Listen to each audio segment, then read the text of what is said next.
Excellencies, distinguished guests, ladies and gentlemen, good afternoon. Today I welcome you all to our roundtable discussion on Bangladesh-ASEAN relations towards a new partnership. The moderator for today is Major General A.N.M. Muniruzzaman, NDC PSC retired, President, Bangladesh Institute of Peace and Security Studies, BIPSS, and the expert panelists who will be in conversation today are Dr. Iftekhar Ahmed Chowdhury, former advisor, Government of Bangladesh, Foreign Affairs, and Distinguished Fellow, BIPSS.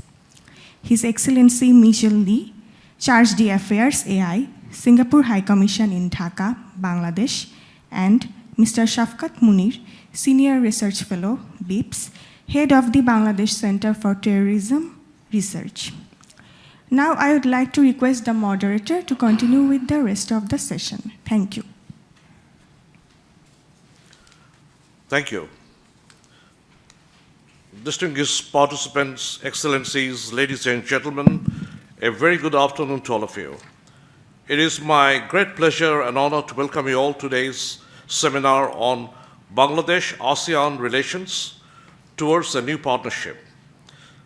This is timely and significant discussion as Bangladesh looks to deepen its engagement with ASEAN, one of the most dynamic and influential regional organizations in the world.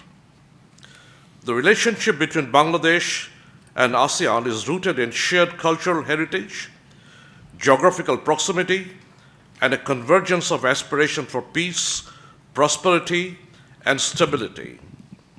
ASEAN today represents not only an economic powerhouse with a combined GDP of over $3 trillion and a market for more than 600 million people, it is also a hub for strategic connectivity linking South Asia, East Asia, and the broader Indo-Pacific region. For Bangladesh, which is preparing to graduate from its LDC category and move towards a middle-income status, forging a closer ties with ASEAN is both a necessity and an opportunity. In today's rapidly changing global landscape, shaped by shifting economic currents, climate challenges, and evolving security dynamics, it is imperative that we recalibrate and re-energize our partnership with ASEAN.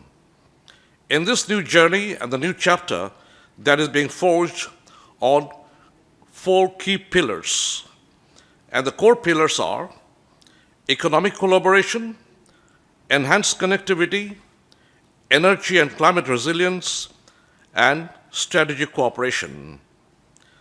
The economic dimension is perhaps the most dynamic aspect of our relationship, with two-way trade already crossing $6 billion.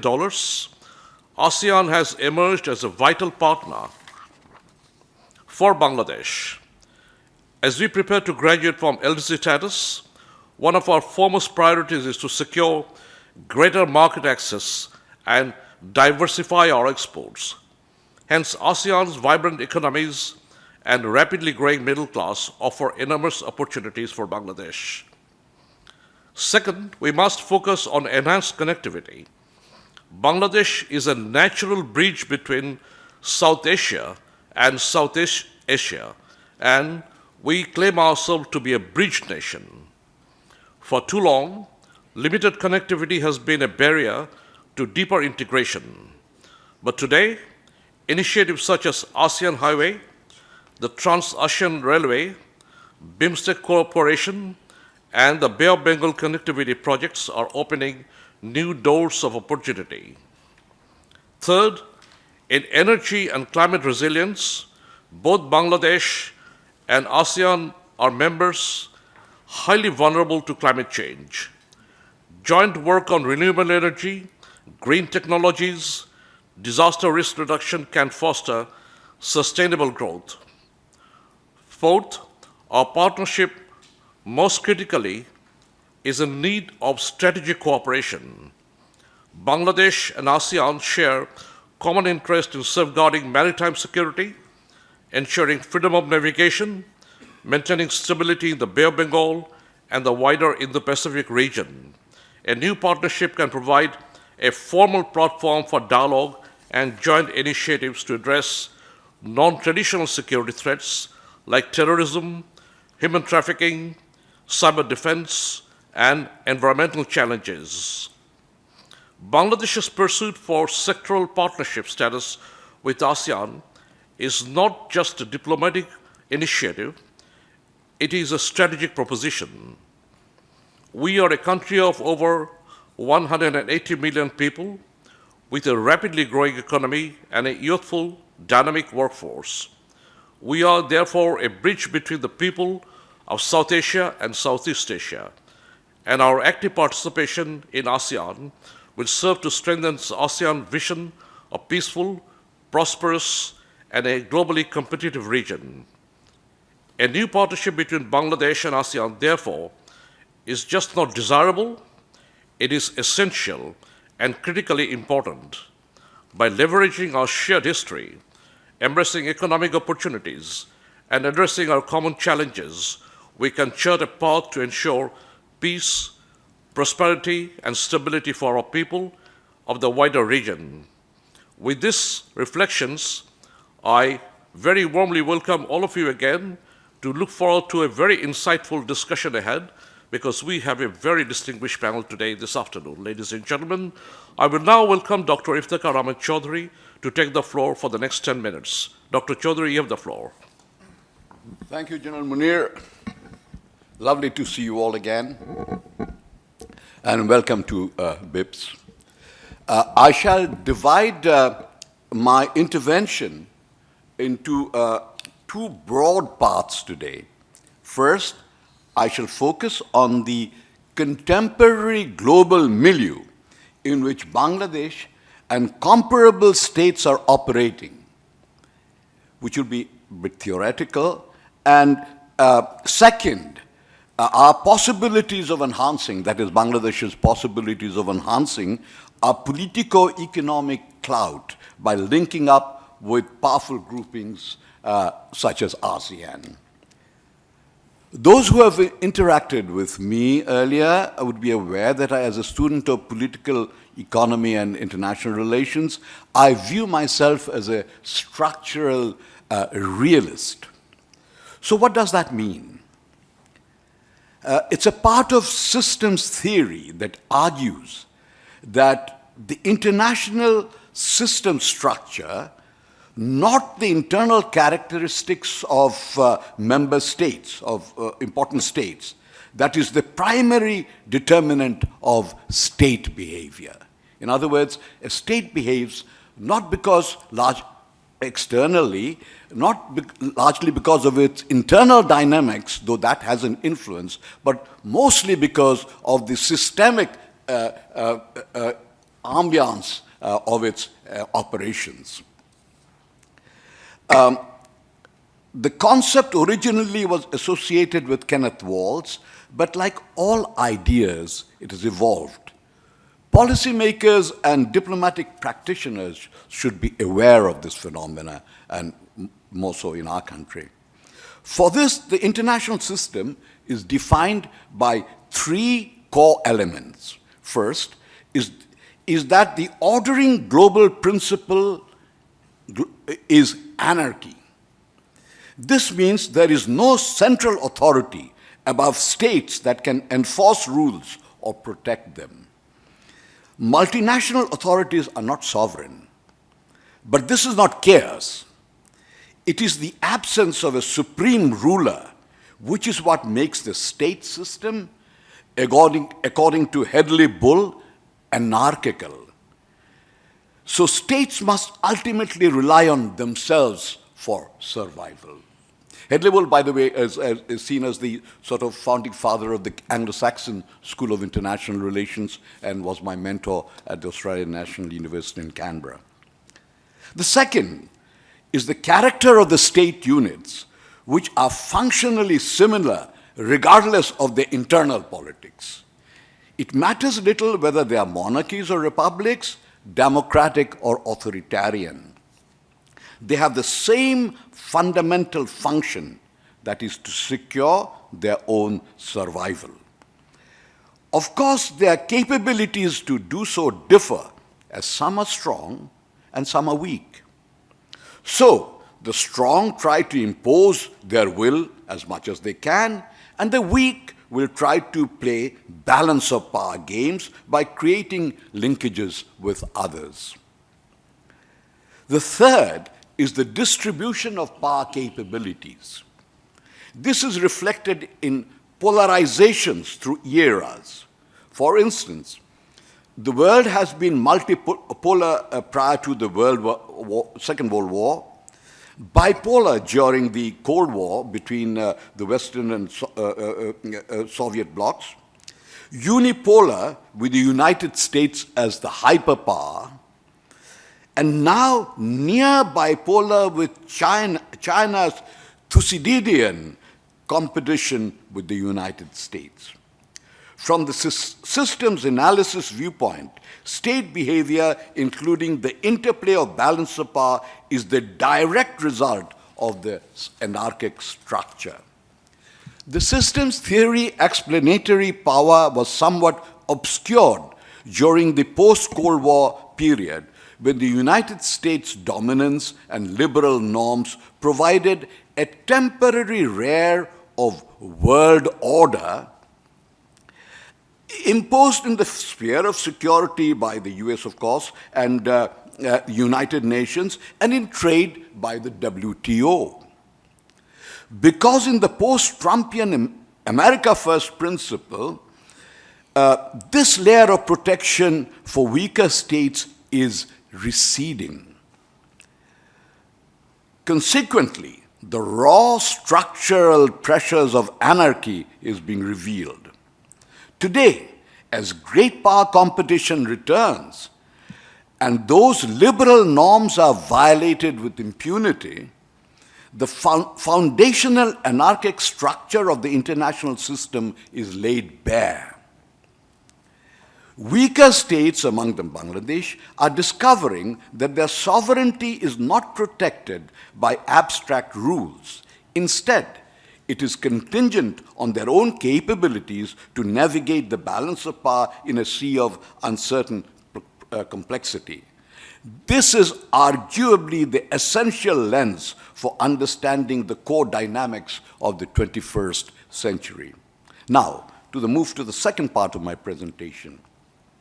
It is the search for external linkages to buttress the strength of Bangladesh following the moribund situation of SAARC due to Indo-Pakistan rivalry that Bangladesh had intensified its efforts to pursue ASEAN membership.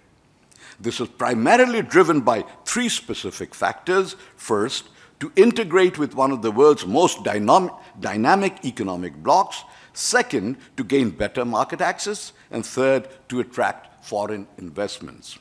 However, the feasibility of full membership is low for two fundamental reasons. First, the issue of geography. ASEAN is a socioculturally and geographically defined entity for Southeast Asian nations. Bangladesh is South Asian on both these counts, and on both these counts distinct from Southeast Asia. Expanding beyond the regional definition would set a precedent ASEAN is unlikely to embrace. Second, one political consideration ASEAN operates on is the strict principle of consensus. Admitting a new member, especially one with complex regional relationships, including with an ASEAN state, Myanmar, would seem to disrupt the bloc's delicate internal balance. While Bangladesh's economy may be growing rapidly, its economic structure and level of development are not yet aligned with core ASEAN economies, potentially raising concerns about equitable benefits. I've heard it asked, if membership of ASEAN is unfeasible, how about the wider RCEP, Regional Comprehensive Economic Partnership, stewarded by a friendly power, China? Yes, it's a massive trade bloc encompassing China, Japan, and the whole of ASEAN. It offers access to vast supply chains and export markets. But here too, there are hurdles. Bangladesh economy, still reliant on LDC status preferences, would face immediate competition from RCEP's manufacturing powerhouses. Joining requires deep tariff cuts and stricter intellectual property rules which could pressure domestic industries. While it could be a strategic long-term goal, RCEP necessitates extensive economic reforms and preparations to ensure competitiveness, rendering it a more complex endeavor than accession to ASEAN. India, as you are probably aware, is toying with this idea, but has not been able to make up its mind. But this does not mean Bangladesh has no alternatives. It does. And these merit most serious considerations. First, there is a need to formalize ASEAN's sectoral dialogue partnership. It would grant Bangladesh privileged access to economic and political issues and the ability to collaborate on specific sectors like trade, tourism, and counterterrorism, some of which General Munir had mentioned, and integrate without the political hurdle of full membership. Second, pursue bilateral free trade agreements. Negotiating FTAs with key ASEAN economies like Singapore, Indonesia, Malaysia, Thailand, and Vietnam can secure market access and investment flows without requiring bloc membership. Third, invigorate domestic economic reforms, unilaterally improving the ease of doing business, investing in infrastructure, especially ports and logistics, and diversifying this export basket will make Bangladesh a more attractive and competitive partner for ASEAN and the world, strengthening the position for any future regional engagement. Finally, not to give up on a South Asian regional entity, on which Bangladesh had once taken the initiative. President Donald Trump's assigning a regional role to his nominee for ambassadorship to India implies the tacit acceptance of the reality of a systems structure approach in foreign policy in Washington, D.C. at this point in time. If South Asian countries do not take the initiative in regionalizing, then other big powers will. That is the inexorable logic of international politics.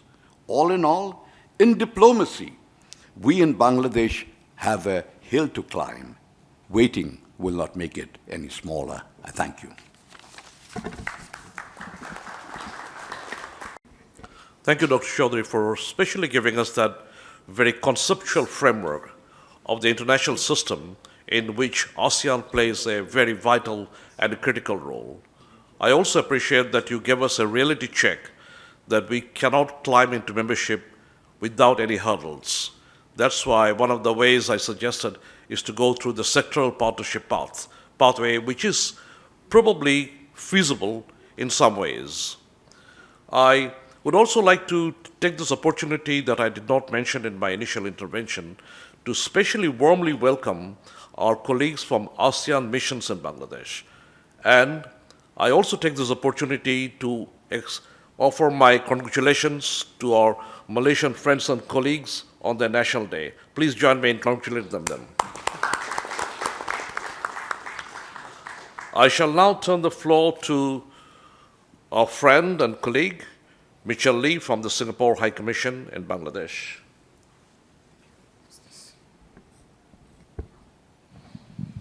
Hi, good afternoon, everyone.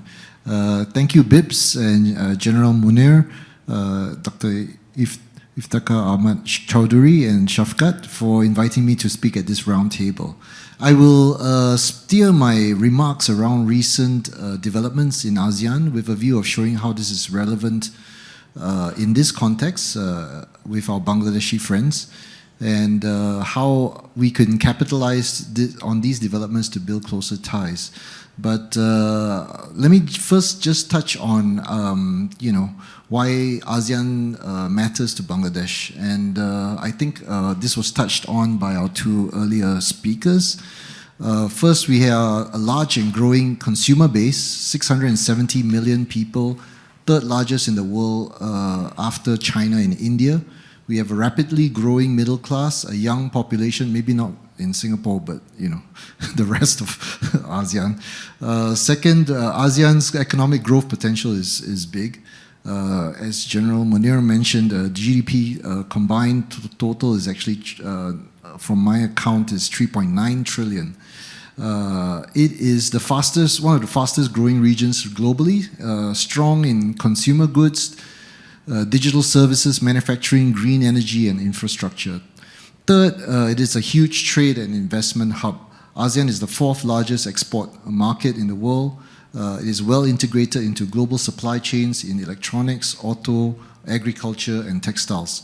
It has many regional free trade agreements amongst the countries, and its partners to offer a competitive or low tariff environment for investors and traders. Example would be our ASEAN Free Trade Area, which eliminates tariffs within ASEAN, and we are working towards RCEP, the world's largest trading pact, when it comes to being. And we also have the ASEAN +1 FTAs with China, Japan, Korea, Australia, New Zealand, and also with India. And so ASEAN is chugging along to move towards our goal of a single market and production base under the ASEAN Economic Community Plan as well. Fourth, politically, we also have good convening power collectively through strong ties with the major powers in the world and through mechanisms and platforms such as the ARF, which Bangladesh actually is a participant in, the East Asia Summit, ASEAN +3, and the various ASEAN +1 summits as well. Fifth, politically, ASEAN has also played a constructive role in promoting peace, dialogue, and regional stability, often through its consensus-building approach, quiet diplomacy, sometimes non-interference, or what is well known as the ASEAN Way. While we can debate about how effective this is in perhaps the South China Sea and also even in the situation in Myanmar, even for these specific issues I've just mentioned, ASEAN's efforts at managing ties amongst the contesting parties and reducing tensions should be acknowledged.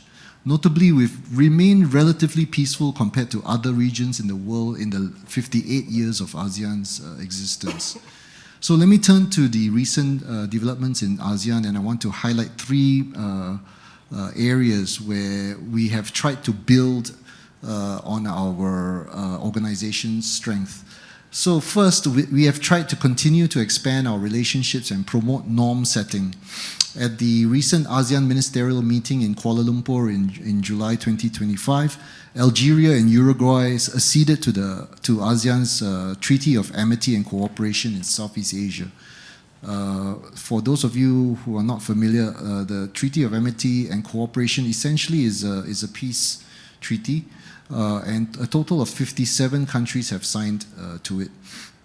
The ASEAN foreign ministers also endorsed a decision on enhancing ASEAN's relations with external parties, which will review the current moratorium on new dialogue partnerships and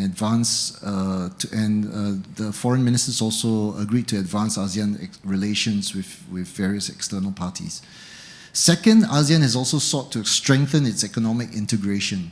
ASEAN recently concluded negotiations on the ASEAN Trade in Goods Agreement upgrade, ATIGA upgrade for short, which will be signed in the 47th ASEAN Summit in October 2025.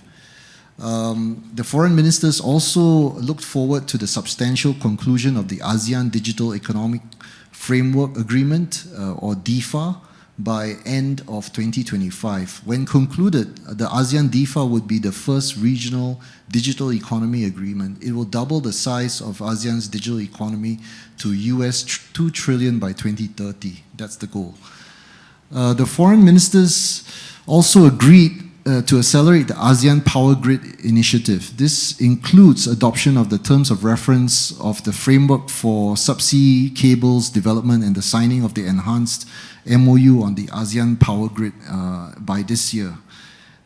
During the AMM, we also note that our external partners, ASEAN dialogue partners, for example, Australia, EU, India, and Japan, expressed interest in supporting the ASEAN Power Grid.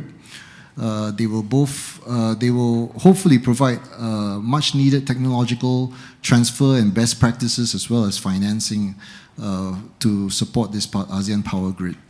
Third, the ASEAN foreign ministers also agreed to expand engagement in with ASEAN's external partners. So last year, the ASEAN Australia-New Zealand FTA was upgraded.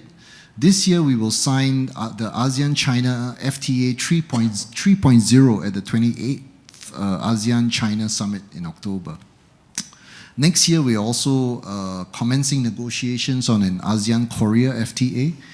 And finally, ASEAN is also keen to upgrade the ASEAN-Japan Comprehensive Economic Partnership, which was signed 15 years ago with a view to tap into new growth areas.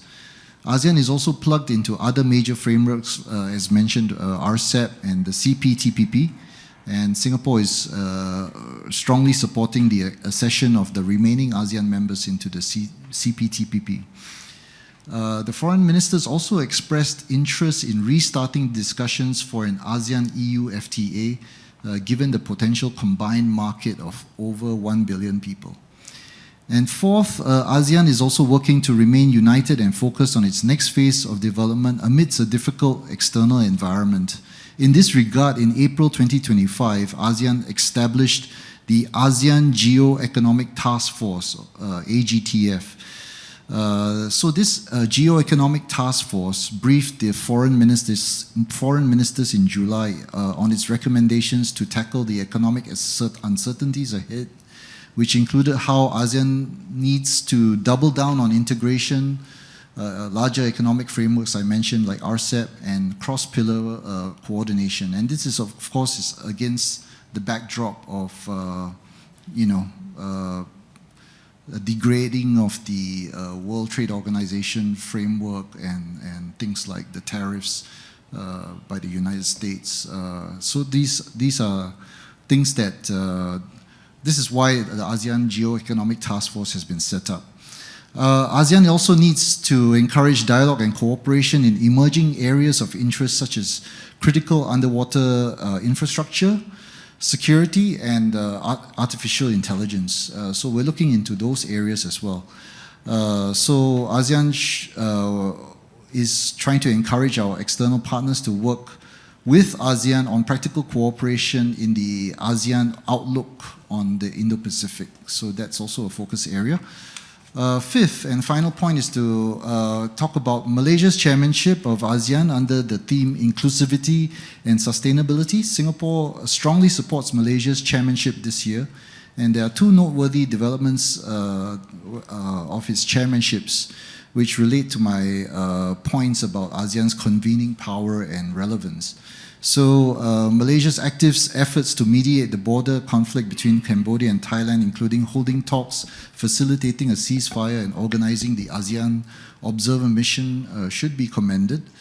And during the visit of Chief Advisor Muhammad Yunus to Malaysia, Malaysia also announced it's leading a peace mission to Myanmar to advocate for peace and aid for the Rohingyas.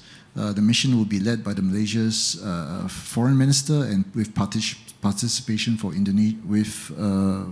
the participation of Indonesia, Philippines, and Thailand. This is, of course, from news reports, but anyway, Singapore is also, of the view that we should explore how we can do more to provide humanitarian assistance to all parts of Myanmar through the ASEAN Humanitarian Assistance Center vis-a-vis the issue of Myanmar.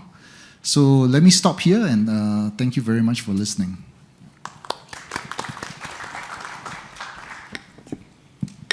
Thank you, Mitchell, for giving us a very comprehensive update of the various activities, multi-sectoral activities that is going on in ASEAN. As we said at the beginning, that ASEAN is a very, very vibrant region, and it amply explains from your brief how vibrant its activities are. We mentioned that ASEAN is a very critical economic bloc.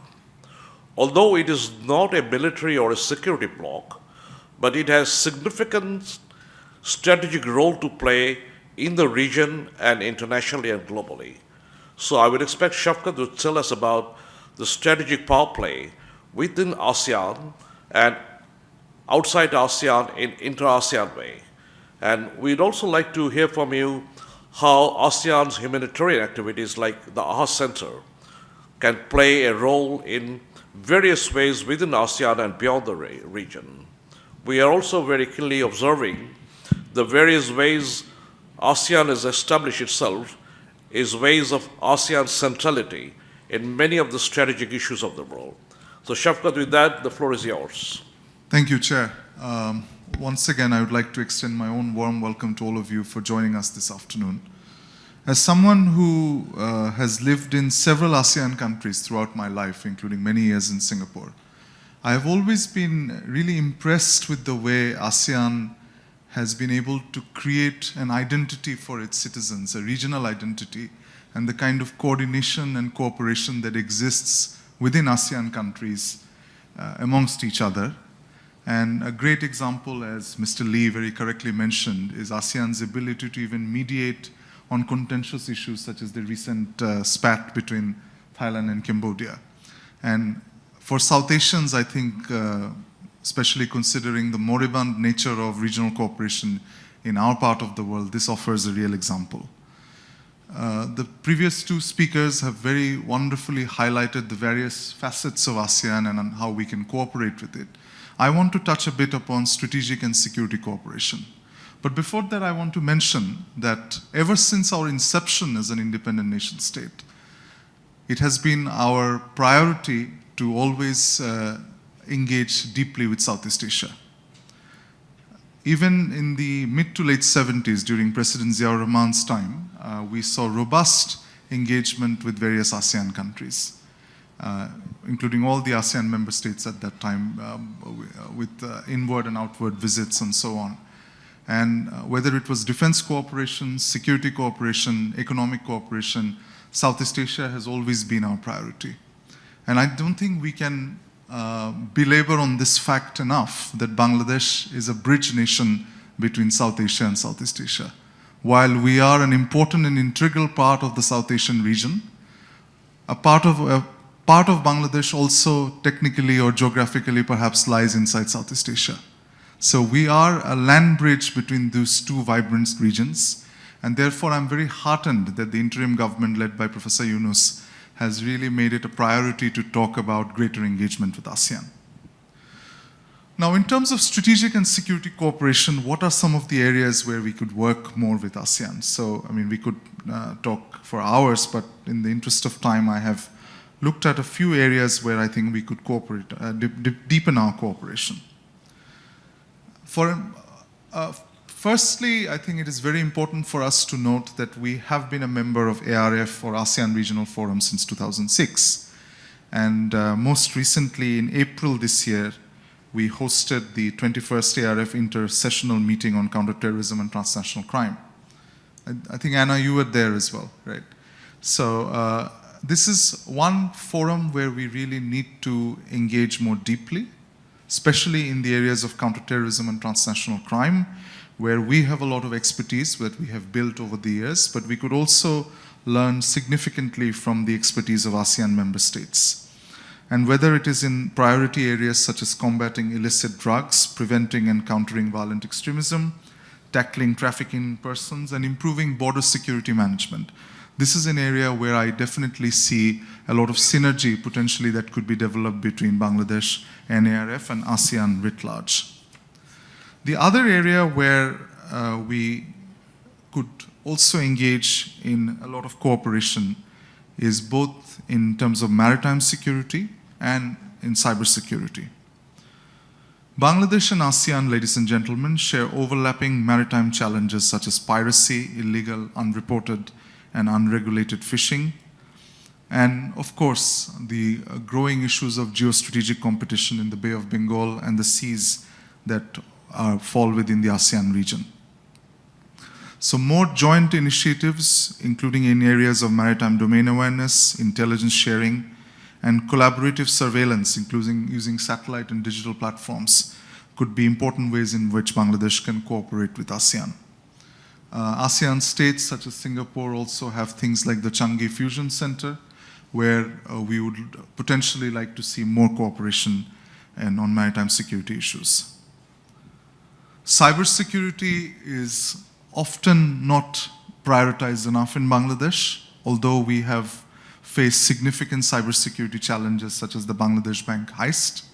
And I would like to propose that we need to significantly enhance our cybersecurity cooperation with ASEAN, especially because ASEAN's ability to tackle cybersecurity is at a much more advanced level, whether it is through the ASEAN Cybersecurity Cooperation Strategy, which provides a high-level policy roadmap, or operational bodies such as the ASEAN CERT or the ASEAN Cybercrime Operations Desk, which is run in cooperation with Interpol. ASEAN has already taken a leap in terms of tackling cybersecurity challenges. So through our participation in ARF and also bilaterally, there is a real opportunity for us to leverage in terms of cybersecurity cooperation. Just to give you an example of how much cybersecurity is prioritized within the ASEAN region, Singapore, a couple of years ago, has now created a separate force within its armed services called the Digital and Intelligence Service. So in addition to Army, Navy, and Air Force, it's a fourth arm of the Singapore Armed Forces. So this is the level of priority that ASEAN member states are according to cybersecurity, cyber defense, cyber operations, and so on. And given our growing cybersecurity challenges, this is an area where we could certainly engage. The chair mentioned about the ASEAN Coordinating Center for Humanitarian Assistance, in short, the AHA Center. It's a real center of excellence which has emerged as an example of how HADR or humanitarian assistance and disaster relief cooperation can work at a regional level. The AHA Center has emerged as an operational hub not only for regional disaster management under One ASEAN, One Response framework, but it also does research, provides best practices, and so on. It coordinates relief, deployment, disaster preparedness, and partnership with UN agencies, the Red Cross, and civil society.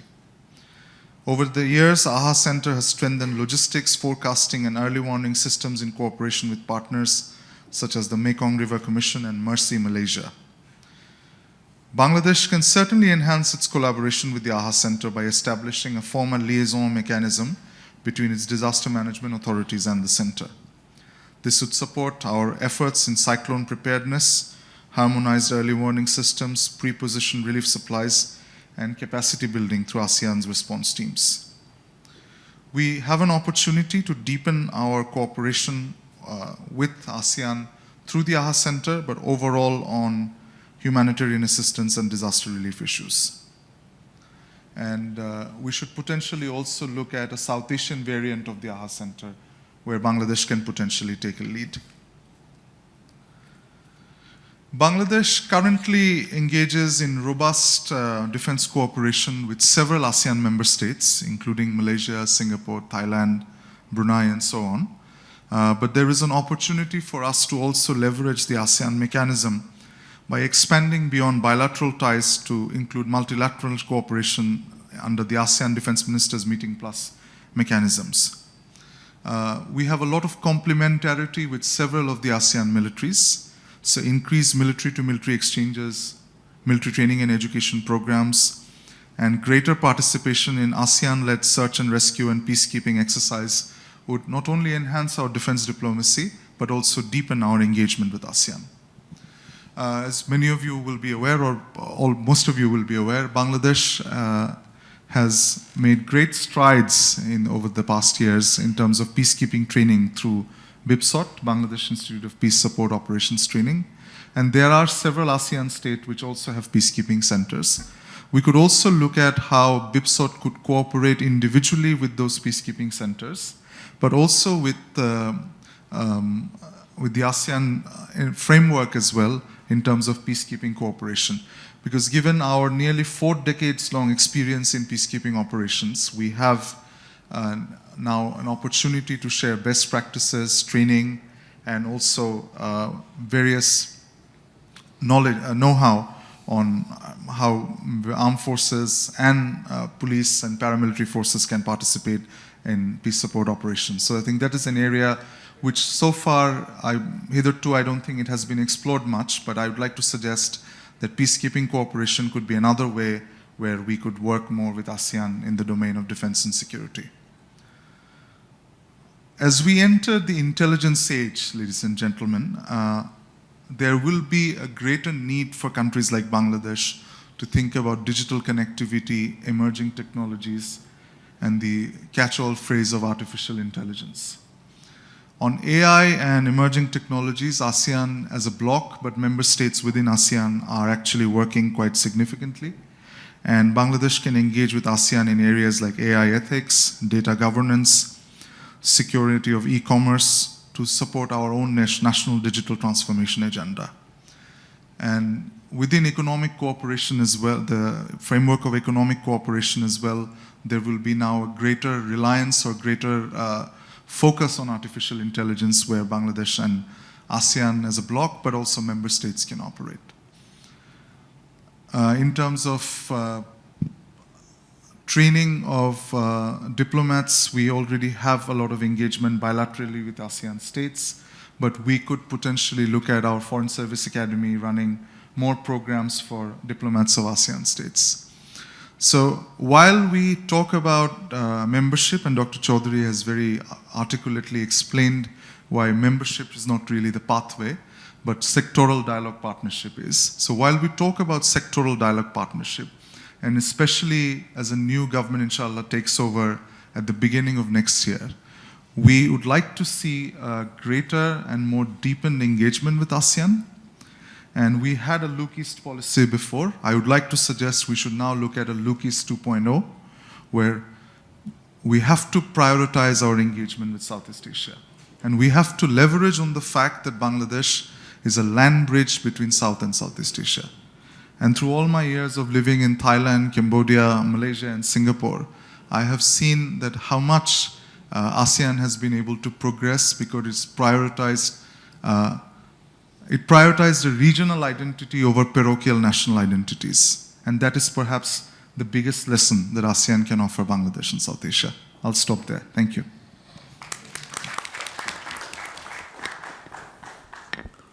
Thank you, Shafqat, for giving us that very comprehensive insight into strategic and security cooperation.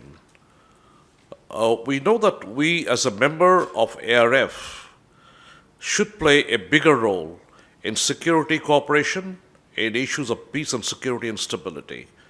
We should also enter into membership of CISCAP, which is the track 2 arm of ARF. Bangladesh is not yet there. It is our earnest belief that we should be there and play a critical role in that process. It is now my great opportunity for all of us to open the floor so that you can ask questions, make your comments. Feel free to ask anything. Raise your hand, I shall offer you the floor. But before I do that, I would like to take this opportunity to offer the floor first to our friends and colleagues from the ASEAN missions in Bangladesh. I see and recognize the Myanmar ambassador here. I see the Filipino DCM. I see Malaysian colleagues. Some of others I cannot see from here. But the floor is yours. Please feel free to ask a question or make a comment. It is first given to our friends and colleagues from ASEAN embassies and missions in Bangladesh. So would you like to say anything? Okay. Anybody else? Sorry? No, if there is anybody from ASEAN missions would like to say? All right, the floor is open to anybody. Please raise your hand. We shall first start with Mariam. Please introduce yourself briefly and then ask the question. Okay, hello. Yeah, my name is Pahani. I've been part of BIPSS for a few years now, and I always learn something every time I come here and make a lot of connections. I have a lot of respect for ASEAN countries, and I have traveled in several of them myself, not lived in them though. But I think one thing that came up repeatedly was about collaboration between Bangladesh and ASEAN nations. I think that's absolutely, there's room for improvement there. What I would like to focus on is knowledge sharing. I think that's very important. We're not just talking about students going from Bangladeshi universities to, say, Malaysian universities or Singaporean universities. But knowledge sharing beyond that, a lot of research and development, there's a lot of room for that. So I would like to ask on that note, regarding knowledge sharing, there's a way that we can collaborate and knowledge share on, as I work in climate and environment, on climate finance. Bangladesh is failing miserably, sorry to say, in getting climate financing from the developing world. And we know that countries like Indonesia and the Philippines, etc., they are suffering constantly regarding climate matters. So what could we do to work together with the ASEAN countries, with Bangladesh, everybody banding together to really push this point forward that, like, hey, you guys need to do something about at the UN and beyond. We have all these United Nations Sustainable Development Goals. What could we do to get this moving, to get climate finance? Because every time we go to the table, there are some excuses made. But I think as a group, ASEAN being so powerful, being, so together, perhaps they could help regional countries like Bangladesh and themselves. Thank you. Thank you, Mariam.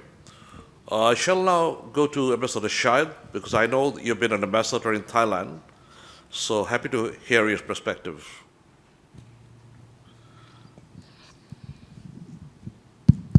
Thank you. Well, having heard such knowledgeable speakers, the subject we have before us is ASEAN's relations towards new partnership. And Dr. Iftekhar cautioned us that it will be quite a bit of task to reach the destination, if I could get him correctly. And I agree with him. Because, I'll make it very brief because, as you said, share my experience. It'll take a long time to share everything, but just touch a little bit on one or 2 points. One is to get in membership of ASEAN Regional Forum. We have been working on it for years together, and every time we had some hiccups and it didn't materialize. But while I was in Bangkok, I was a little bit involved along with other foreign ministry people and including the foreign ministers and other people, our colleagues, our ambassadors in this region. And finally, we could get into the ASEAN, and I had the chance of attending the first ARF meeting. As I said, it was difficult, but we made it.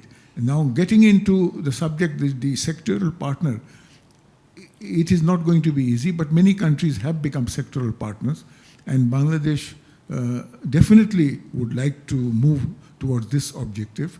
And I think as our colleague from speaker from Singapore very ably said that Professor Muhammad Yunus has been working on it. His visit to Malaysia and with meeting with Anwar Ibrahim, he visited Bangladesh, including his recent visit to Malaysia, and working towards the Rohingya issues, which I'll not touch on that.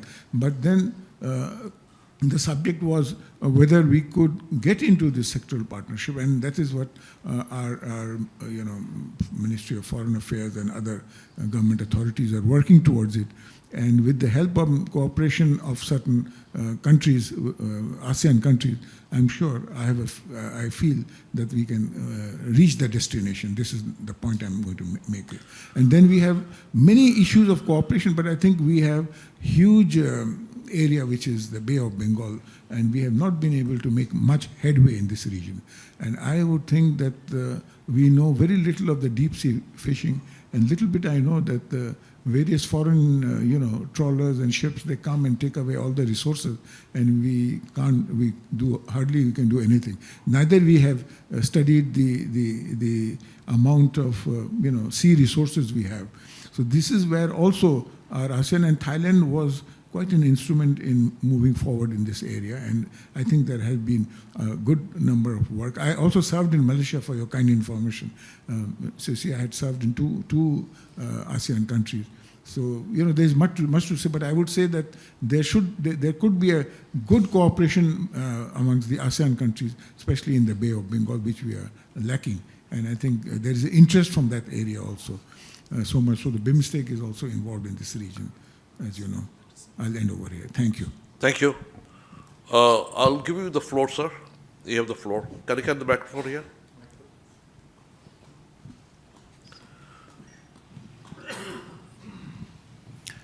Thank you, Honorable Chair, Jan Munir, also present Dr. Iftekhar Ahmed Chowdhury, former advisor, His Excellency Mitchel Lee, Iftekhar Munir, His Excellencies, representatives from different embassies and High Commission, ladies and gentlemen. This is Dr. Bikorno Kumar Ghosh, I'm the former Secretary to the Government.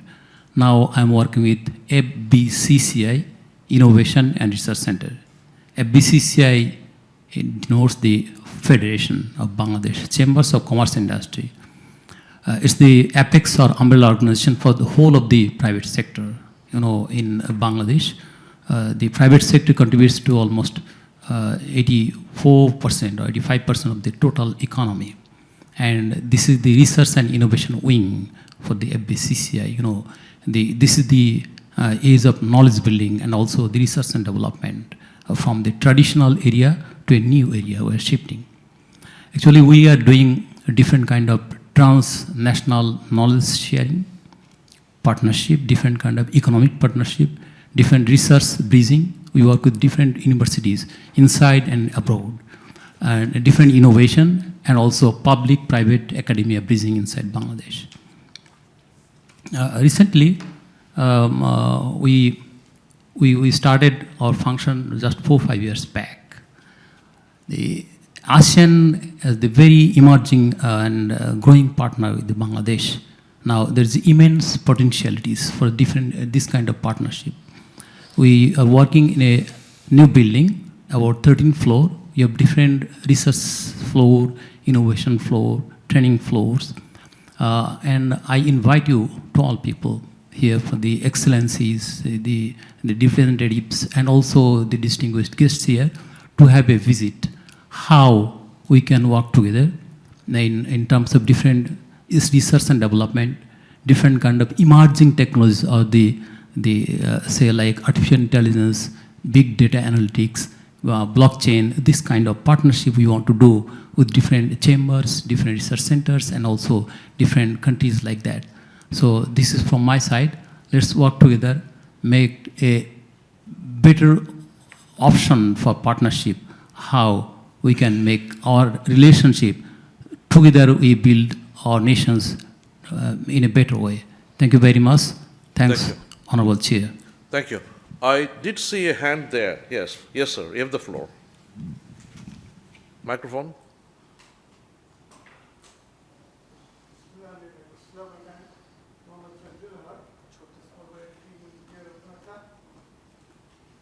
I was the Vice Chairman of Asian Youth Council and currently Chairman of National Youth and Social Council. I thanks BIPSS for such a wonderful discussion. I only encourage, involve young people. With my experience, we the young people was, with Anwar Ibrahim since 72, we are very young. Now Prime Minister Hun Manet, the Deputy Prime Minister of Cambodia, similar many leaders. Bangladesh young people say, make it such wonderful, so I will request ASEAN countries and Bangladesh should more closer relation between the young people, women, etc. I visited all the ASEAN countries several times. What I found, I remember in student life when RCD created, Pakistan, Iran, Turkey, all in West. I requested, why not in East? With Thailand, Malaysia, Singapore, like this. Anyway, if Bangladesh can build up with its economy, political stability, knowledgeable country, very disciplined nation, ASEAN will come to us. Thank you very much. Thank you. Yes, sir, you have the floor.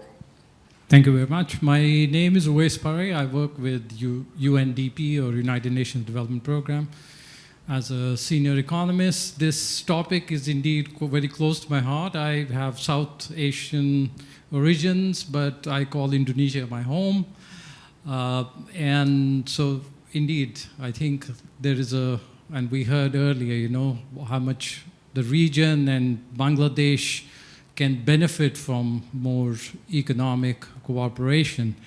And I think as far as UNDP is concerned, we strongly believe in South-South cooperation. We believe in trilateral cooperation because that's how countries can learn. And many countries in ASEAN have already gone through sort of the mid-level structural transformation, as the economists call it. They've industrialized and they have moved up the value chain, particularly Singapore, Malaysia, Indonesia now. So there's a lot of learning that can happen. Bangladesh can learn from that experience, how export-driven model can help to continue the sustainable growth path for Bangladesh as it looks for diversification. We all know that RMG, where Bangladesh has, of course, done exceedingly well, Bangladesh has to look beyond that, particularly in light of the LDC graduation and in something that was earlier said about technical cooperation. In fact, there are some initiatives that are happening, maybe not at an ASEAN level, but at a bilateral level. UNDP has supported some of those initiatives. We had a high-level mission to Indonesia to learn from Indonesia's experience in raising financing from the capital market, and also some of the very interesting things that Indonesia has done in terms of raising financing for climate. They have an environmental fund. So there are many other areas where we can learn from one another. And I think I can't speak about the politics. And you mentioned some of the, what the literature says about the structural relationships and how these are driven. But I often find, and I may be professionally a little bit biased, but I think trade is the entry point that can help to further develop economic cooperation. And I think we should also look beyond this narrow view of a market there. Because trade always happens on a reciprocal basis. So if Bangladesh looks at ASEAN as a market, then I think we also have to think about Bangladesh as a market for ASEAN. And I think we are living in a world now where the production has become fragmented. And there has been a surge in global value chains, in components. So we don't have a full product being developed in one country. And ASEAN is a very good example of that. The components trade within ASEAN has grown significantly. So Bangladesh should look along those terms. And I would say vice versa for ASEAN as well, to see how that cooperation, which involves Bangladesh, and it has a lot to offer, how it can be integrated into that trade of components.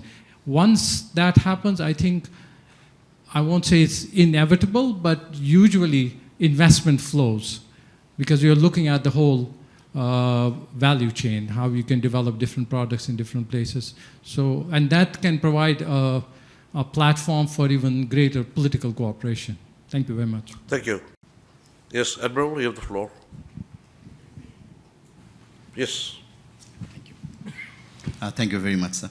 I'm Rear Admiral retired Khalid Iqbal. I'm the former Vice Chancellor of Maritime University. And also because of my about 2 years stint as the Chairman Chittagong Port, I'd just like to make a little bit of mention about the port relations and the port cooperation that really has got a lot of prospects and promises in ASEAN and Bangladesh relationship. The first thing I would like to mention is I consider that from the geostrategic point of view and the maritime point of view, perhaps Bangladesh overall being at the apex of the Bay of Bengal, we are more close to the Southeast Asian peninsula and the ASEAN countries. And that one of the reasons is, let's take the example of the trade and commerce. You know, the Singapore is the hub port. And so far, Chittagong has been one of the feeder port. Only the feeder vessels come here. Of course, once the Matarbari starts, that's going to be a different question, because with 16-meter plus draft vessel coming in Matarbari port, we are going to be the most, having the maximum draft in the northern part of Bay of Bengal. So, in the maritime connectivity, there are the concept of the relay, concept of the, hub and spoke theory. So, whatever it is, we need to have better integration with the ASEAN ports, starting from Singapore. Just that day, yesterday I saw number 2 in the Lloyd's register after the Shanghai, and long time Singapore has been maintaining this position. Lam Chabang in Thailand, then Tanjung Priok in Indonesia, Port Tang in Malaysia. So many hub ports are there, PTP. So this is one thing that I would like to mention, and I would request to consider this. Second is, there has been already naval engagements for a long time. I can remember the Lima in the Langkawi maritime exhibitions, the IMDEX in Singapore, but we need to enhance this. Shafqat has mentioned about the fusion center, and it has been mentioned also about the research, so that we don't have, that is one lacking that in Bangladesh, that we don't have a maritime research vessel. So this is something that I would request if the President can note this point and for consideration. So that is, I know that a number of countries in the ASEAN, they have got dedicated research vessels, may not be very large, but medium size, and we need that actually. So cooperation can be availed in that sector. And other than that, I know there are so many things to learn from ASEAN success. The recap is that regional cooperation for the combating piracy. So this is a huge lesson learned from the recap success, just like the fusion center. And finally, I would say that there is another concept of the regional port alliance. This, like the shipping alliance is there, Marks Line, CMS, they have the shipping alliance. So this is like a cat and mouse game. As the shipping lines, they have the alliance, the port can also have the alliance. So why not to consider about a port alliance between, Matarbari as it comes next year, next to next year, and other ASEAN ports. And my final point would, as we consider pursuing for as an ASEAN, member or observer, whatever we say, but as a starting point, why not to have a sort of minilateral? I think in the strategic community, especially a lot of foreign ministry ex-secretaries are here. I'd request to consider that minilateral, like the Colombo Maritime Conclave, the Goa Maritime Security Conclave. So these kind of minilaterals can be a very good option to start with, which may not require a larger consensus from all the ASEAN countries. Thank you very much, sir. Would you tell us how much Matarbari will contribute to the connectivity with ASEAN? Right. Okay. Matarbari port, let me just use few shipping terms. Is a post-Panamax vessel. Up to the 5,000 TEU vessel capacity, the TEU container capacity is the Panamax. At present, the Chittagong port has the capacity of maximum 2,700 TEU only, whereas the port of Singapore or Colombo, they can accommodate 22,000 TEUs. Just imagine more than 10 times. It's because of the shallow depth of the northern part of the Bay of Bengal. So Matarbari is going to accommodate 8,000 TEU plus. So that comes within the range of post-Panamax. And then the Neo-Panamax and Super Post-Panamax, those are for the Singapore. So once we have the Matarbari port in function, as this government of Professor Yunus is also has embarked upon this very expediting on starting this port very soon. And along with that, if we can really ensure the road and rail connectivity with the hinterland and across the border, of course, through, we have seen in the Second World War, the Japanese, they came up to the Imphal and Kohima, they came up to here. So it's possible. It's possible to have these roads and the rails. So I think if we have this particular road and rail connectivity with the Matarbari, we can ensure that with a cooperation with the ASEAN ports, we can really divide. Like the post-Panamax ships, they can come here. Neo-Panamax ships can come to other larger ports in Singapore. So we can have a collaboration for a win-win purpose. Thank you. Thank you. Yes, sir. Ambassador Babu. Thank you for giving me the floor. Just 2 or 3 points. Mr. Shafqat was speaking about Sir, non-traditional. if you just introduce yourself first. Oh, I'm Mahbub. I'm the former secretary and ambassador, High Commissioner. So, Mr. Shafqat was referring to about non-traditional security threats. I fully endorse it. That is a huge scope for cooperation. Especially, Khalid Iqbal was telling about this recap. I was the High Commissioner to Singapore, and we had these often meetings of the regional, Center for Anti-Piracy Measures. So what the major countries used to thrust upon us was this, they reported it for us smaller countries, as piracy. But actually these are small or petty thefts, smuggling and all these things. So we got a, adverse image. So I think we should counter this adverse publicity, and Singapore giving a very proactive, promotion measures to this issue, recap center. Most of the ASEAN countries are members of also this recap. This can be a very, potential scope for cooperation. Another area is that I've been looking at this, statement of the summit of Malaysia. There had been 2 at least paras on Rohingya issues. One is leading to the AHA Center, and ASEAN leaders' 5-point consensus. So I was also one of the members. In fact, I led the joint working group meeting with Myanmar and Bangladesh. So AHA did some good things, actually, providing sustainable livelihoods to those affected places in Myanmar. So it can be a good starting point. Secondly is that there has been a statement that ASEAN will, support the safe, dignified, voluntary return of the displaced persons. So it has been, to me, it seems very clear and concise, statement, and it emphasizes upon Myanmar's commitment to all safety and security of all communities in the Rakhine states. So I think having a consensus through the ASEAN community, I think we can go ahead and arrive at a sustainable solution to this Rohingya problem. And last but not the least is that our core area of interest is also the rights of the protection of the migrant communities, So we are signatories to this convention, and so I think many of the ASEAN countries are also members. So I think this could be a good point of exercise and dialogue and cooperation between the sending countries and also the receiving countries, so we can engage in meaningful cooperation and dialogue. Thank you. Sir, you have the floor. I am Kamrul Hassan. I was Bangladesh High Commissioner to Singapore, and also once served as Secretary bilateral in the Ministry of Foreign Affairs. I will raise 2 issues. You can take it either as a question or an observation. I will take the lead from Dr. Iftekhar Ahmed Chowdhury. Regarding the ASEAN membership, before the formation of SAARC, actually Bangladesh and the leadership of General Ziaur Rahman, we made attempts to become ASEAN member. And our special envoys visited the then 7 ASEAN member countries. But it didn't materialize.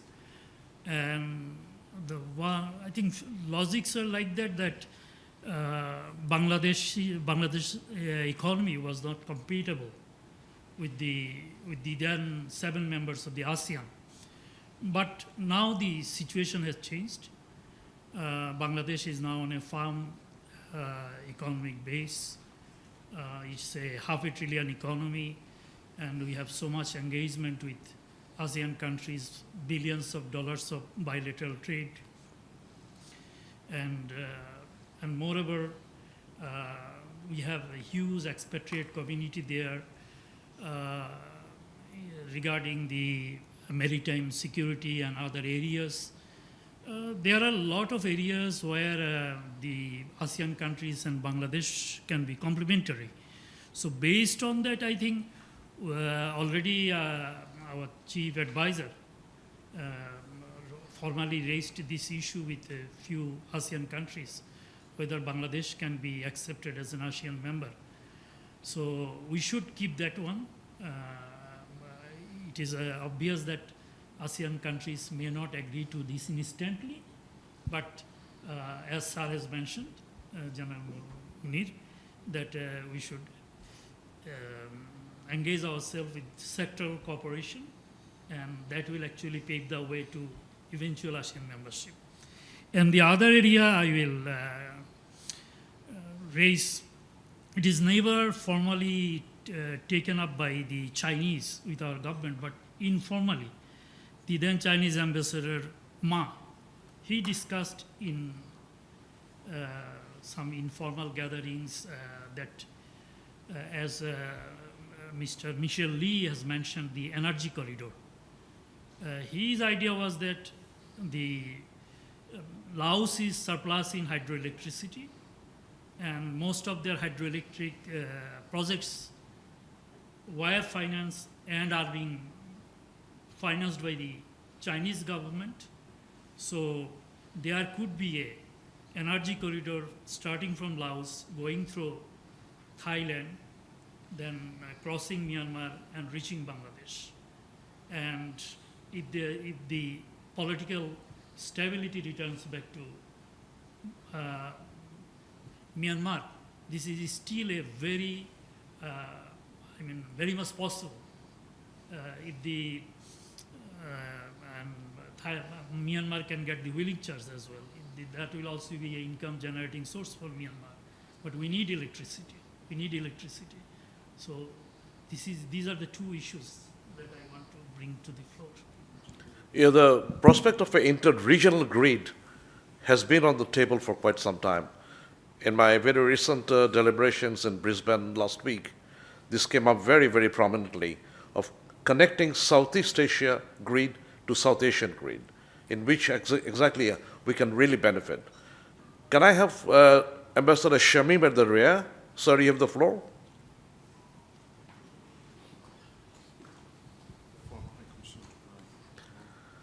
Thank you, Mr. Chairman. It looks like former ambassadors dominating the question and answer session. Far from it, I have just a question. To the very clear point which was Now, would you introduce yourself for everybody, please? Ambassador Shamim Hassan, former ambassador, last post was Switzerland. Also to Brunei, understand? Also to Brunei, yes. A very long one, 3 years and 9 months. So we do know the region a little bit, and also the intricacies of the region. And more so when 2017 happened and how we saw in Geneva our colleagues from the region react to this calamity. However, the question I was having in mind is the sectoral dialogue partner question. Elsewhere we hear that there is a temporary moratorium on inducting new members. So just a confirmation if one can give me. And then my colleague, Ambassador Kamrul Hassan, was referring to, and Mr. Chairman, you did also, the interregional grid. I think the key question is whether a feasibility has even in part done in this region for such a grid, because I know that elsewhere regions can be transcended, but at the border cost is the most important factor. So this from Laos onward to the border with Myanmar into Bangladesh, this is a huge factor when the electricity cost will be counted in order to assert the feasibility of this project. Thank you very much. Thank you. I don't know about the moratorium. Can anybody educate us on this? Because I know East Timor is on the card. Mitchel, is it? Yeah. Can I? No, the way I won't go. Can I have the microphone here? If I'm not wrong, the moratorium is for dialogue partnerships, but not for sectoral dialogue partnerships. Yeah, Okay. yeah, that's right. My ASEAN colleagues have confirmed this. Yeah.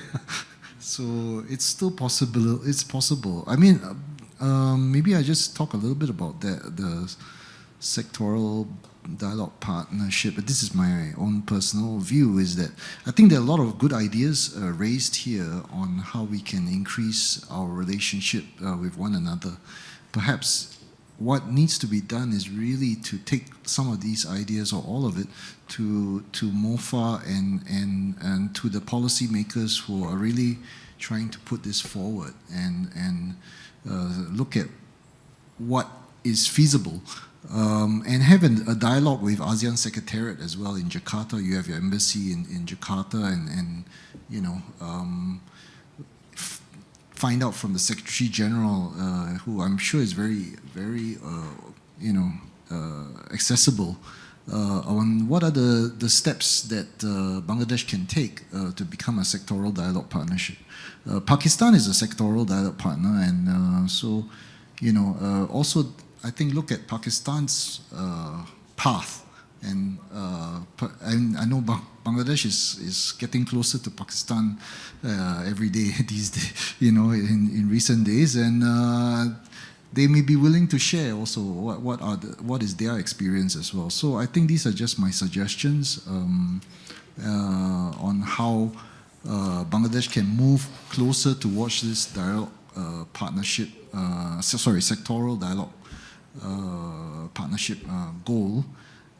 Of course, I think some internal strengthening of your own, institutions, is also very much necessary to show that the economic merits for ASEAN to engage deeper with Bangladesh, as the UNDP person mentioned. So because trade, the trade is two-way, and trade and investment is two-way, and I think the Bangladesh market needs to be attractive to us as well. Yeah, thank you, Mitchel. And I promise that we will make a summary of all the recommendations and bring it to MOFA. And BIPSS will also initiate a track 2 dialogue process with ASEAN. So much of the things that we are talking here, BIPSS will take the lead and initiate a track 2 process with ASEAN. Can I have a colleague from Malaysia? And as the current chair, we are very keen to hear from you. Okay. Assalamualaikum and a very good afternoon. My name is Hazwan. I'm from the High Comm of Malaysia. Just arrived 1 month ago. Okay. Just a good discussion on Bangladesh and ASEAN towards the new partnership. Just in short, Malaysia is very supportive for the SDP application, for Bangladesh SDP applications. And as the speaker mentioned just now, yes, ASEAN work on consensus. There is few stages. There is SOM level, there is a ministers level, there will be leader level. So it's hard. It's very hard to get into consensus, to break the consensus within SOM, ministers and leaders. And ASEAN also position, ASEAN position for BD, we like to see more tangible cooperation with all ASEAN partners. Just from my opinion, yes, I know Bangladesh has a lot of active trade agreement for SAFTA, AFTA, BIMSTEC, PTA, but I would like to share with you, for the FTA with Malaysia, the FTA discussion have taken place. Maybe Bangladesh after this can knock every ASEAN member's door to pursue on the FTA. Then there will be more tangible outcome. Then ASEAN members will see more tangible outcome. Just to share with you, Malaysia FTA discussion has taken place. Thailand negotiation on FTA are ongoing. Indonesia, both countries has expressed in preferential trade agreement. Vietnam, strong trade ties, but no FTA yet. Myanmar threat exists under regional framework, but not through a bilateral FTA, and no formal bilateral FTA yet with ASEAN countries, Singapore, Philippines, Brunei, Cambodia, and Laos. So maybe after the election next year, new government elected, maybe we can suggest the idea, this is just my opinion, maybe suggest the idea, knock on every ASEAN members country doors. We're going to do FTA with you guys. Maybe there will be a more tangible outcome. I know Bangladesh has sent updated information to ASEC in 2023, and they look into the paper of SDP application. I think that is for so far my comment. Thank you very much. Thank you. Microphone here. Yeah, thank you, Chair. This is also Ambassador Shamim, but older Shamim. Shamim Hassan is much younger than me. Well, I have a question. I mean, there has been some discussion here, some talks about Bangladesh becoming a member of the ASEAN. I don't know whether it means a full-fledged member, because in that case, how do you sort of draw the frontiers of ASEAN? I mean, then do you keep going eastward? I mean, extend your frontier eastward. And there hasn't been much discussion here about the existing projects between Bangladesh and ASEAN, whether in the field of trade cooperation or economic cooperation. I think the better way of doing this would have been if the SAARC were active today, but alas, it's moribund now. So otherwise, I mean, how do you really think that Bangladesh and ASEAN, and when you talk about ASEAN, is it Bangladesh and ASEAN as a bloc or the Bangladesh and ASEAN member countries? Thank you. Thank you. Yes, Madam, you have the floor.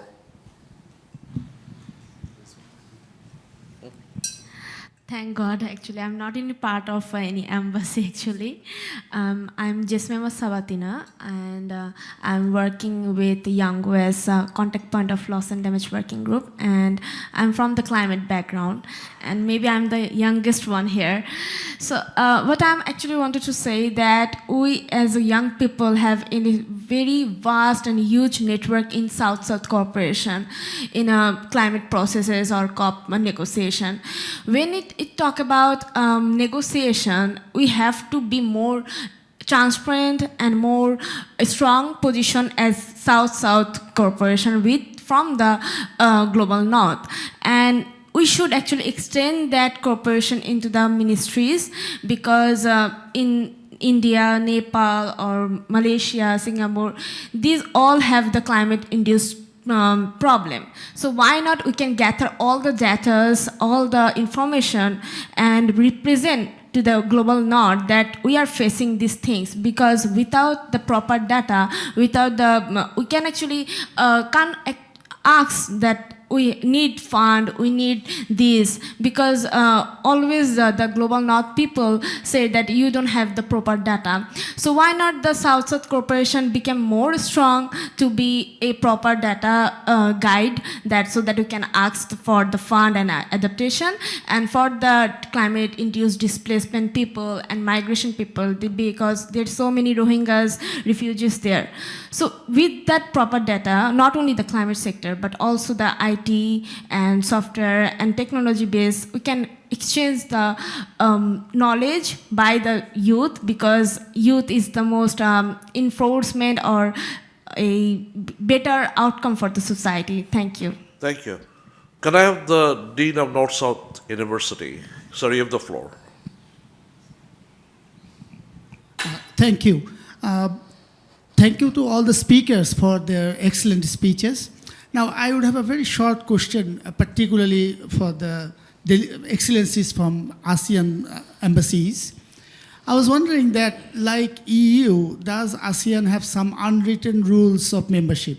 Because we know that if we have a look at the EU treaties, there is very set criteria that you have to be a democracy and believe in certain values. But we know for historic reasons, for strategic reasons, that charter provision hasn't really been followed in practice.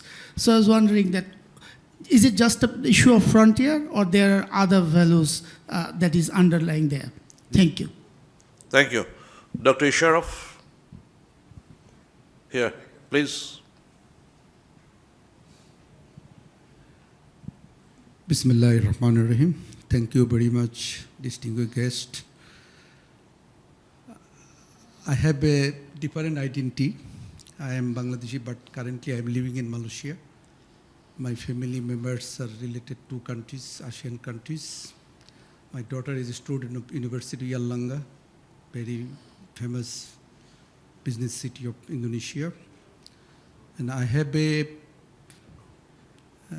very good experience for last 15 years from 3 ASEAN member countries on Malaysia, Indonesia, and Brunei. From this perspective, I am working in Malaysia as a president and founder of one think tank, Muslim Malaysia Center, with few distinguished people of the Malaysia, like former foreign minister of Malaysia, Tan Sri Syed Hamid Albar. He's one in a forum, he is a chairman, I am a secretary general. So I would like to start my point with his view. Tan Sri Syed Hamid Albar recently viewed on the subject. We had arranged one program on Bangladesh issue in last year December in Kuala Lumpur. The question was raised that time, the joining of Bangladesh to ASEAN. He commented on things. He said, Bangladesh needs action and commitment, then dialogue.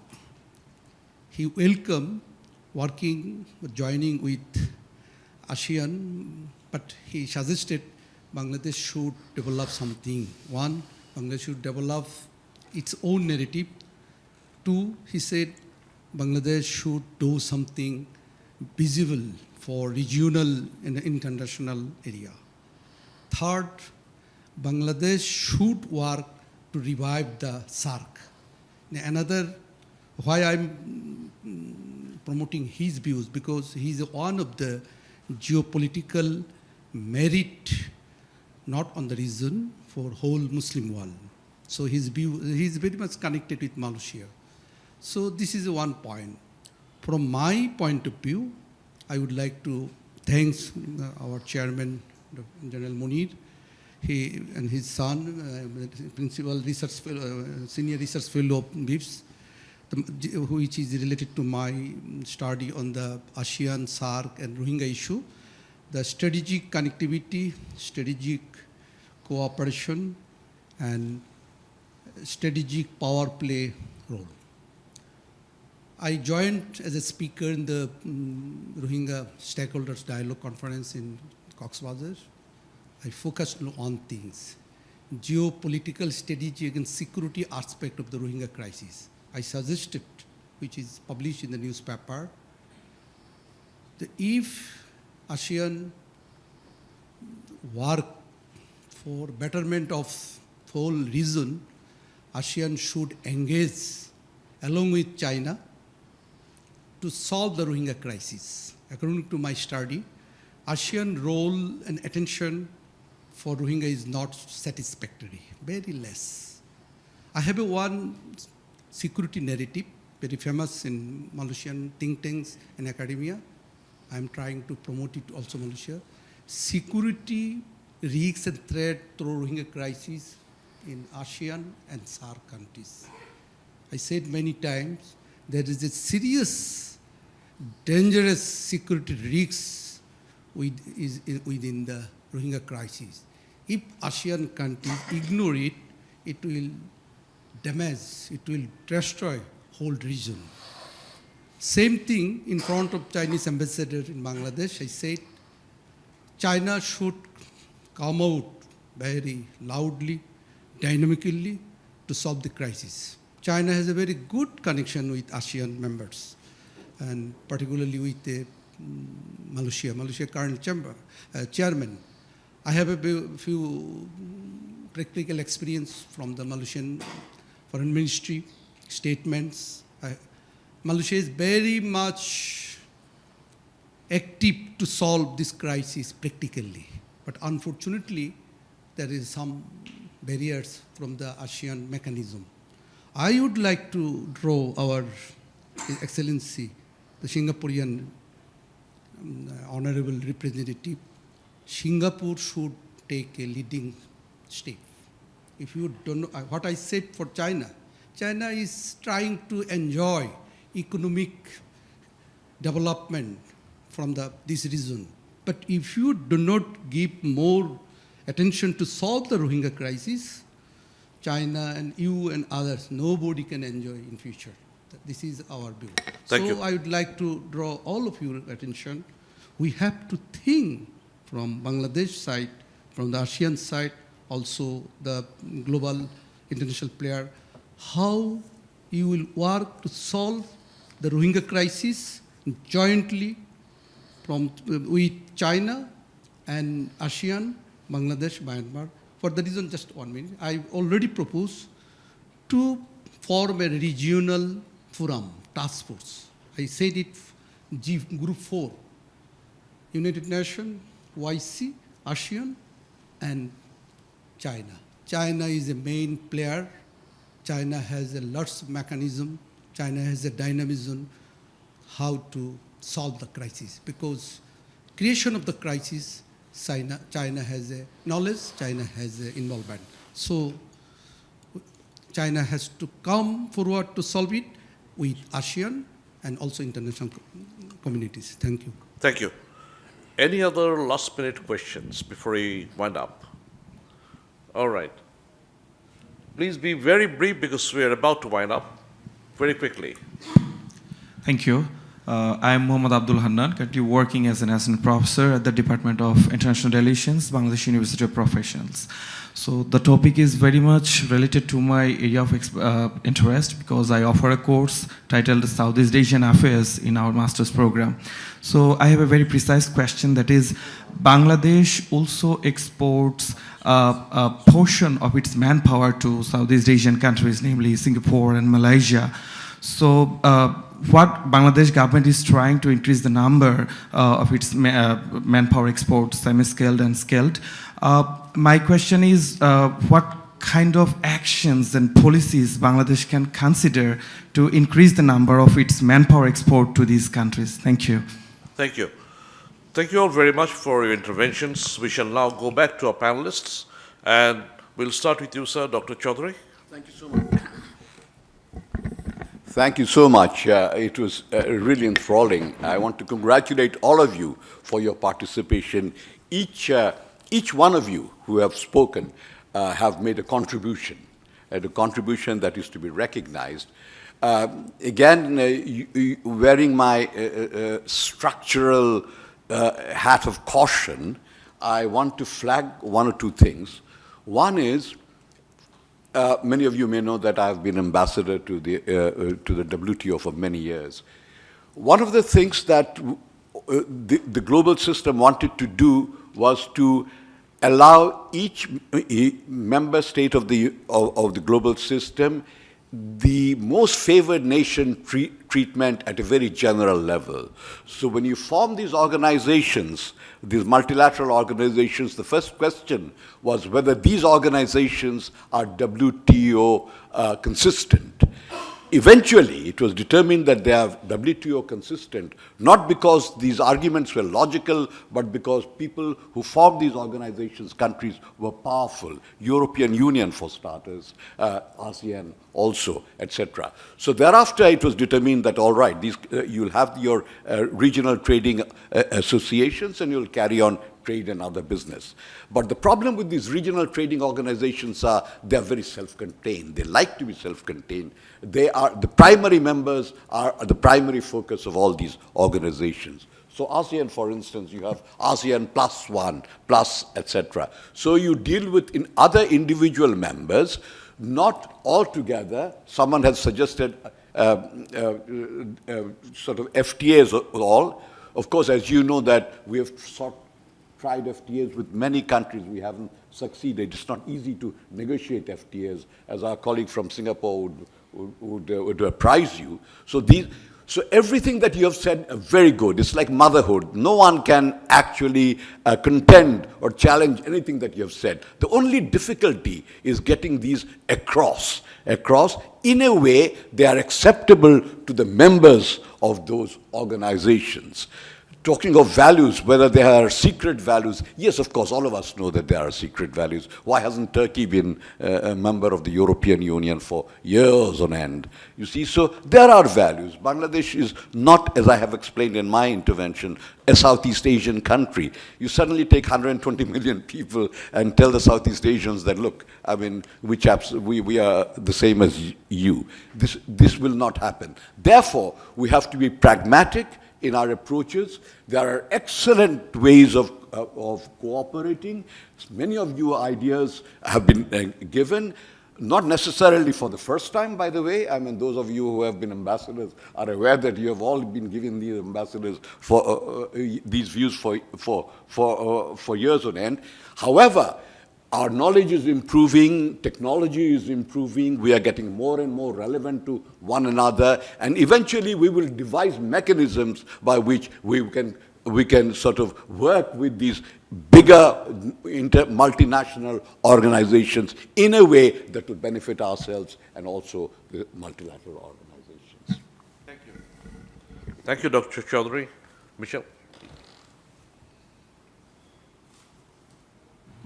Thank you very much. I think Professor Mr. Chowdhury has actually, took the words out of my mouth, actually, when it comes to a lot of the interventions that were raised by all of you.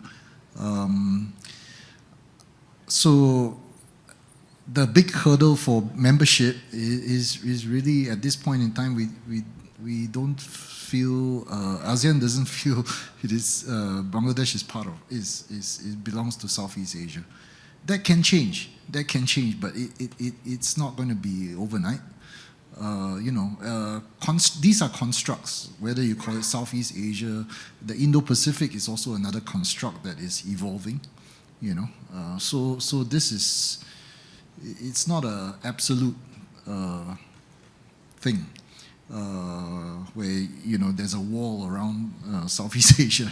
this is our territory, and so I think you've put it very well in your what you've said about membership. Issue on climate finance. I think ASEAN. I just because I'm not a complete expert of this, but I believe ASEAN has a mechanism within ASEAN for climate finance, and but I'm also aware that there are private sector type of funds that can be accessed by other parts of so for in fact the UNDP recently is working with one private entity to raise orange bonds for Bangladesh SMEs and working with women. So a fund could actually be created for climate financing needs of Bangladesh if one wants to put that effort into constructing one. Singapore is actually a very good platform. We're a financial hub. We can raise funds. Our sovereign wealth funds are always open into especially climate related fundraising or financing. Has to make money, of course. So that's one of the other things I wanted to say. Export of manpower, I think it's always sensitive for countries to keep for this issue of exporting manpower to our countries. Singapore is already densely populated country, but we are open to having people come to Singapore to work. We always need people in areas where there is actually a shortage of, and Bangladesh is definitely one of the sources of manpower that we actually can consider. More Bangladeshis to work, but you must be aware that that obviously there is sensitivities in all these countries that you are hoping to export this manpower. So how do you work with those countries to, to assuage their concerns? And it should be at an acceptable level where people, where both sides benefit, and their domestic political concerns can also be addressed. So it's a big challenge. It's actually in this FTA, our bilateral FTA with Bangladesh. That's one of the asks on the Bangladesh side, which is a very sensitive thing for Singapore, but we've kept that open because, of course, that's one of the big things you do export. So we're waiting for what the proposal is on the Bangladesh side on that particular thing. What other issues could I talk about? On youths, I mean, we definitely think youths are the future for the world, and so we strongly encourage more discourse between youths and governments, and what we can do to support the aspirations of the youth. I think ASEAN has some platforms, but maybe not enough, and there must be more that can be done, I think. So that's all I have to say. Thank you, Mitchell. Before I come to you, Shafqat, Dr. Chowdhury, what would... On the same, this thing on topic of manpower, as you know, that the WTO allows for a movement of natural persons according to their Article 4, etc. But this is the most sensitive area in all these bilateral agreements. The reason why India and Singapore have not been able to reach an agreement on FTA finally is because I may be wearing a blue collar, but I'll be considered a white collar applicant for a position in Singapore, and it'd be very, very difficult for them to accommodate me because they would have other people of the same level of specialization available. So that is a very, very sensitive area. We all want free trade, but this is one area, manpower export, where we come across tremendous impediments when we come to FTAs. Thank you. Thank you, Dr. Chowdhury. Shafqat? Thank you. I think wonderful points have been made, and I think I was very heartened that we had a good debate on membership versus sectoral dialogue partnership, what are the pathways, hurdles, and so on. I think we have to be practical, and I would start by saying that a lot of what we have discussed would have to be taken up by the new elected government, which, if we go by the declarations of the chief advisor, are about 5 months and a bit away from an election. So a new elected government would have to take up a lot of these challenges. Secondly, we have to be practical about what is the pathway available to us. We can talk about membership endlessly, but that's not going to be possible. So we should leverage on the opportunity that we have, that is sectoral dialogue partnership, and work towards that. For too long, Bangladesh's foreign policy has been guided by ad hocism and without any clear and coherent strategy. Our fervent hope from the new government is that we would be able to establish some priority areas. And I should say that those of us in the strategic community, we believe that engaging with Southeast Asia and ASEAN should be a top priority for any government. We also have to deepen our understanding of Southeast Asia and ASEAN. I'm very pleased that we have a colleague from the Bangladesh University of Professionals who teaches Southeast Asian studies. More of our universities who teach international relations should offer courses on Southeast Asian studies, where we are able to have a greater understanding about the politics, history, and culture of the ASEAN region. Because if at some point we aspire for membership, we also have to develop an identity which aligns with ASEAN. I think that is very important. I would also say that we have to make ourselves relevant for ASEAN, and we also have to, as Mr. Lee very rightly pointed out, we have to also build our institutions so that ASEAN feels that we can actually contribute to the body.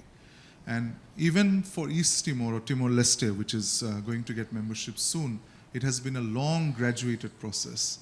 It's not that we flick a switch and we become a member tomorrow. I think that is how ASEAN has managed to thrive while other regional organizations have become moribund. There was a point where SAARC was basically accepting anybody as an observer without actually asking the question whether more observers should be taken, and then each member state was advocating for one country or the other to become a new member. Unfortunately, that has led to the current state of SAARC because we could never reach a consensus on those issues. But ASEAN, on the other hand, has a more graduated, more policy-oriented, evidence-based process where these things will take time. So we have to have that patience. There are many things that we can learn from ASEAN. None of us have talked about the ASEAN Dhaka Committee, and maybe, Mitchell, you can just briefly touch upon it. But I long for a day where South Asian ambassadors would also get together in spite of their bilateral differences and present a common forum in international capitals. It's not that ASEAN countries bilaterally do not have disputes. 2 of the ASEAN countries had a major spat recently. But look at the maturity with which the regional body and those member states have managed those conflicts. Unfortunately, although our regional association, SAARC, today would have been 40 years old, but we have not been able to hold a summit for so long. So it gives me a lot of, I would say, a sense of desolation, but it also gives me hope that there are regional bodies such as ASEAN who have really presented in many ways the Asian view to the world. And even today, the United States, when it talks about its Indo-Pacific strategy, it puts such a premium on ASEAN centrality. So I think it's a real example for us. We would, at BIPSS, and we would really like to see Bangladesh spend more time and energy on integrating with, learning from, and engaging with ASEAN and Southeast Asia. But I would also say that requires a coherent strategy, and we need to go beyond declaratory statements. Thank you very much. Thank you, Shafqat, and for other interventions by our panelists. As we come to the close of today's very rich discussion on Bangladesh-ASEAN relations towards the new partnership, allow me to extend my heartfelt gratitude to our esteemed panelists and all participants for their insightful contributions. The discussion we have had today have shed new light on both the opportunities and the challenges that lie ahead in building a stronger Bangladesh-ASEAN partnership. Throughout our deliberation, one message came out very clear. The future of Bangladesh-ASEAN relationship must be guided by mutual trust, practical cooperation, and a shared commitment to peace, stability, and prosperity for our region. It also is evident that this partnership cannot be limited to governments alone. Our people must remain at the center of it all. So therefore, educational and cultural exchanges, business-to-business linkages, tourism, people-to-people connectivity should also be in the center of all our deliberations. We have a long way to go, but the road that lies ahead of us gives us hope and gives us the prosperity that we can reach there someday. For me individually, I'm taking away 2 key points that we'll pursue. We at BIPSS are very keen to find out ways of engaging with AHA Center. As a climate vulnerable country, as a disaster prone country, the example of AHA Center must be taken into consideration in Bangladesh. And the second point that I'm taking away from this discussion is that we will pursue that we engage with ASEAN on AI governance issues. This is coming to us at a pace and rapidity for which we are very ill prepared in Bangladesh. So we need to find out exactly how ASEAN is progressing in its ways of governing or building the governance structure for AI usage and AI linkages. I also said earlier that we will summarize everything, take it to our policymakers in MOFA, also keep a copy ready for the next government, which is coming in hopefully in February. With that, I would once again like to thank you all for being with us this afternoon for a very, very rich and engaging discussion. Please come and join us next month again on another topic. And for now, please join me in thanking our panelists for today. And please join us outside for a cup of coffee. Thank you all. Thank you very much.